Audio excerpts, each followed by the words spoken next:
as a continuation of our previous class, today we have to discuss about the Mughal principle of administration. Mughal administration that was based on certain principles, or there are certain programs.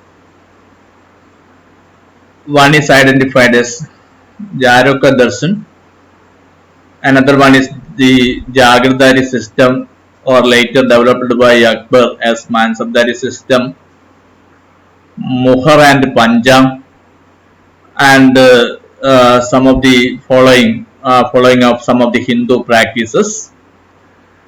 So what actually means Jaroka Darshan, the term that is very familiar to you. That means every morning the emperor appeared at the balcony in the eastern walls of Agra and Delhi forts, and many people look upon the sovereign as the partial incarnation of the gods. So Mughal rulers had the habit of visiting the subjects or seeing the subjects at the balcony in the eastern walls of Agra fort, and large number of people flocked in the courtyard of the Agra and Delhi fort for getting a visibility or getting the presence of the ruler. And they treated, as we already point out, that the people treated ruler as the incarnation of the god. So seeing a ruler, that way means approaching towards God. That is very important as far as the Mughal system of administration is concerned. Another two important term now we have to familiarize, that is of Mughal and Panja. Mughal and Panja, that means the royal seal. The royal seal that affixed on every document that issued from the royal court. Naturally, the royal seal that was made under the control of the senior lady of the royal harem or royal house. So it is considered that the official seal of the ruler or official seal of the emperor, that is very important for every document that coming out from the Mughal court. So Mughal and Panja, that is very important. And some of the Mughal rulers, like that of Akbar, they adopted the Hindu practice, like that of weighing of the emperor on important occasions. Akbar developed the concept of a state based on nationalism. I am not at all speaking the nationalism in the modern sense of the term. A national secular government that was tried to develop by Akbar, and in order to create rapport with his Hindu subjects, they were the majority in the country. He followed some of the Hindu practices, like that of weighing of the emperor, and Jagirdari system and Mansabdari system that became the base of the medieval state, especially under Akbar. Akbar changed the Jagirdari system to Mansabdari system. So Mansabdari system and Jagirdari system, that means assigning of the land. As in the case of the Ikta system, that means the assigning of the land to the important officials of the country. So the Mughal system of administration, that is based on certain principles that we already identified. One, that is Jaroka Darshan. Second one is the grant of Jagir, Mughal and Panja, and Hindu practice, following of some of the Hindu practice. And Mughals developed a centralized administrative system with an intention to expand every part of the country. നമ്മൾ നേരത്തെ സൂചിപ്പിച്ചിട്ടുണ്ട്, സുൽത്താനറ്റ് കാലഘട്ടത്തിന്റെയും മുഗൾ കാലഘട്ടത്തിന്റെയും ഭരണ സംവിധാനത്തിന്റെ പ്രധാനപ്പെട്ട ഒരു പ്രത്യേകത ഒരു കേന്ദ്രീകൃതമായ ഭരണ സംവിധാനം, നേരത്തെ ഉണ്ടായിരുന്ന വികേന്ദ്രീകൃതമായ ഒരു ഭരണ സംവിധാനത്തിന് പകരം കേന്ദ്രീകൃതമായ ഒരു ഭരണ സംവിധാനം കൊണ്ടുവന്നു എന്നുള്ളതാണ് മുഗൾ ഭരണ സംവിധാനത്തിന്റെ ഒരു പ്രധാനപ്പെട്ട പ്രത്യേകതയായിട്ട് നമുക്ക് ചൂണ്ടിക്കാണിക്കാൻ വേണ്ടി പറ്റുന്നത്.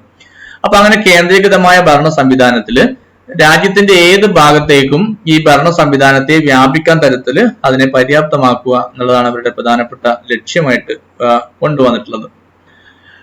And we have to familiarize some of the important offices that functioned on Persian and Arabic model. Some of the important offices of the Mughal state that is on Persian and Arabic model. We make a comment that Mughal system of administration have some similarity with that of the patrimonial bureaucratic states. Patrimonial bureaucratic state, that we means the important officials were the kith and kin or immediate relative of the ruler. So most important office of Mughal state, that of Wazir or Wakil. Diwani Visarats. Wazir, who became the prime minister, and his office was known as Diwani Visarat. That constituted the most important branch of the central government. So Wazir, that is a model on the Turkish model or Abbasid model, and almost all economical, social and political activities on behalf of the ruler, that was done by Wazir.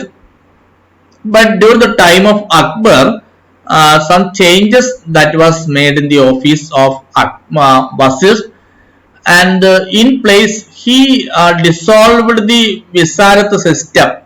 Akbar abolished the Visarat system, and in the place of Wazir or prime minister, he appointed 4 prominent ministers, 4 co-equal central ministers. നമ്മൾ പറയുന്ന അക്ബറുടെ കാലഘട്ടത്തിലും ദിവാനി വിസാരത്ത് എന്ന് പറയുന്ന ഓഫീസിന് പകരം വളരെ powerful ആയിട്ടുള്ള 4 സെൻട്രൽ മിനിസ്റ്റേഴ്സിന്, വസീർ എന്ന് പറയുന്ന പോസ്റ്റിനെ 4ആയി ഡിവൈഡ് ചെയ്യുകയും അത് 4 മന്ത്രിമാരുടെ ഉത്തരവാദിത്വത്തിലേക്ക് മാറ്റുന്ന ഒരു അഡ്വൈസറി ബോഡിയാക്കി അതിനെ മാറ്റി എന്നുള്ള രീതിയിൽ അക്ബർ അതിന്റെ ഒരു മാറ്റം വരുത്തിയിട്ടുണ്ട്.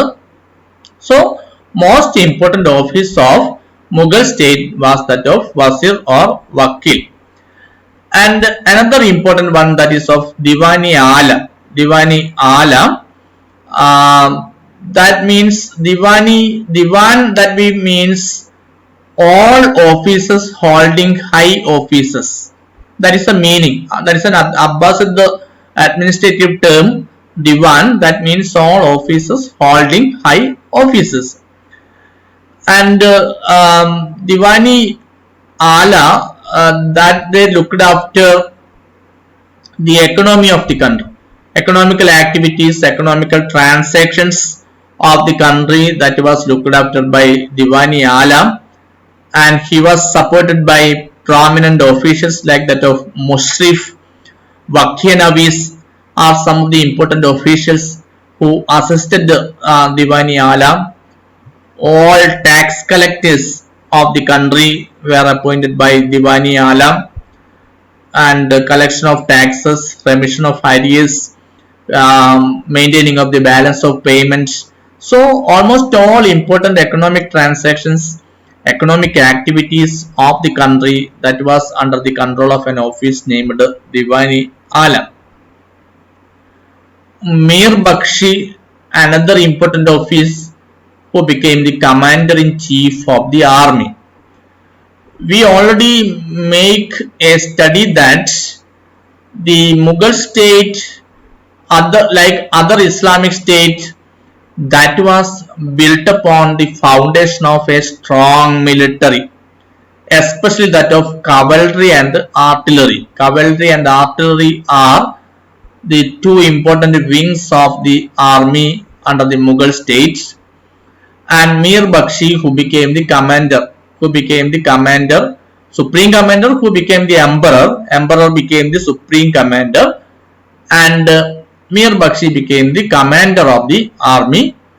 You know, like the Sultanate state, Mughal state followed some of the practices like that of dag, branding of the horses, chehra, maintaining of the descriptive role of the soldiers and strict discipline. Earlier time there was a practice of supplying military or soldiers to the ruler by the provincial nobles.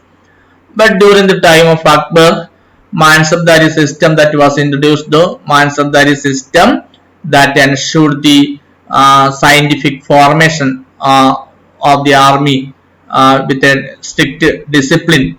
So Mir Bakshi military department that became a very important office.